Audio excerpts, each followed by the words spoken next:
All right, I'm inspired to get out and exercise and to conquer my day right now. But let's bring in Haley. She is standing by remotely. Good morning, Haley. Great to see you this morning. Hi, Trisha. You too. Thanks for having me.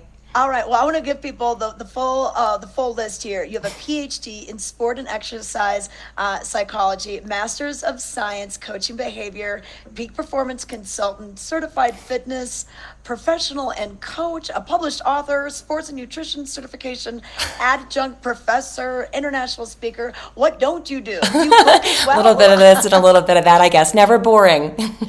No, it's never boring, but we're glad that we can get you on today. I know we've been talking for quite a few weeks about getting you on the show, so we're excited to have you here.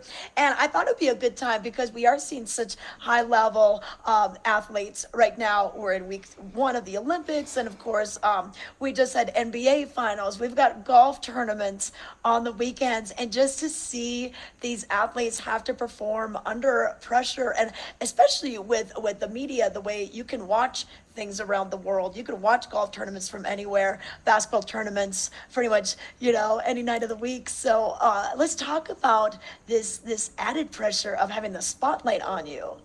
Yeah, when the pressure is on, it can definitely change the stories you tell yourself. And so, what I do is really just help you create the story that's going to work for you instead of against you. And what Charlie was talking about with the, tuning out possible negative stories and tuning into what she knows works for her, it's the same thing. It's all about mindset. It's all about focus, motivation, concentration, anxiety control. So yeah, we can jump right in and talk about how athletes and really anyone in the world can really cope with high pressure situations, how to get that story right.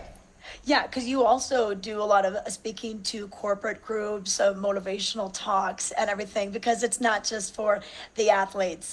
This is just these are life skills to help us, conquer that next job interview, or maybe we have to do some speaking in front of a large group at your local school or something with a PTA. I mean, there's many different ways where we can use your tricks and tips for us to get us to really. It's the changing of perspectives, and I like how you use stories. Yeah. We tell ourselves stories all the time, and it's up to us whether we believe them or not. Right. Well, I've got three I can share with you that might Okay. work very quickly.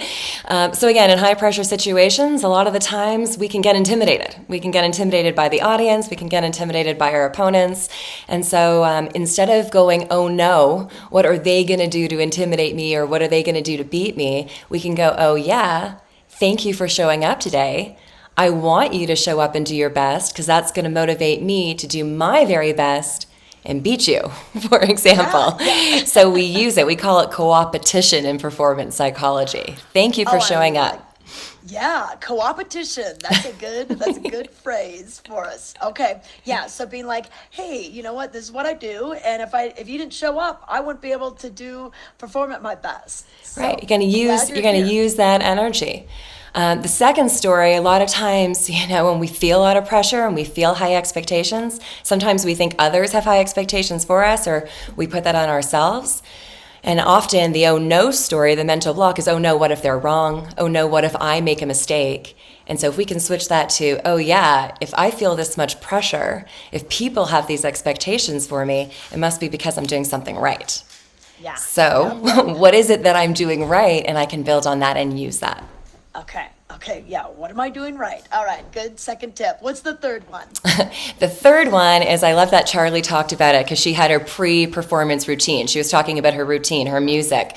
And often when the pressure gets really going, when we feel that high anxiety, we then tend to make changes. We want to, skip corners and we want to switch our strategy. But what we need to do is remember what got us in this position in the first place and stick to the strategy that works. Yep, yep. Okay, so sticking that strategy. All right, perfect. And I was thinking about when the NBA finals were going on, and the Milwaukee Bucks were playing the Phoenix Suns, and the player, if you were watching it, a lot of us knew that the free flow throw line was where the Milwaukee Bucks player would get heckled for the amount of times he dribbled the ball. There was even a guy that would stand there with $100 bills and count them down. He kind of became this national sensation, but so this player still had to perform no matter what the crowd was doing. Yeah, that player has to understand that that heckler and really everyone in the audience is irrelevant in the moment. Yeah. It is the ball, it is the basket. And I think, I would actually like to see the heckler come on court and throw a couple of balls and see what happens. Yeah, yeah, totally. Now, what would you say to maybe a parent? Because I think there's so much pressure and there's a lot of expectations, high expectations, and I think when people feel like they're failing, the people they want to impress, it becomes less motivating. But what do you say to parents when they're trying to not meddle in their kids' training, but just to encourage them? What's some advice for that Yeah. dynamic? There's like a list of questions I like parents to ask their athletes, and they're more their children, and they're more open-ended questions because then I want parents to listen more than talk, if that makes any Yes. sense. But Yes. you have to create an environment where your kids are open to talking. And really, we talk about growth mindset, and it's really about what am I doing right and what can I do better? I'm not a Yeah. big believer in just the pom-poms, you're doing a great job, but what am I doing well? Where am I improving? And what can I always do better? And when we get to focus on the process, the results are going to come. They're there. We all want the outcomes. But if we pay more attention to the process and what we're learning and what we're enjoying and what we're improving and what we can do better, that's going to help the overall mindset. Yeah, yeah. Because it's one thing to train physically, but that only goes so far. You got to train mentally as well.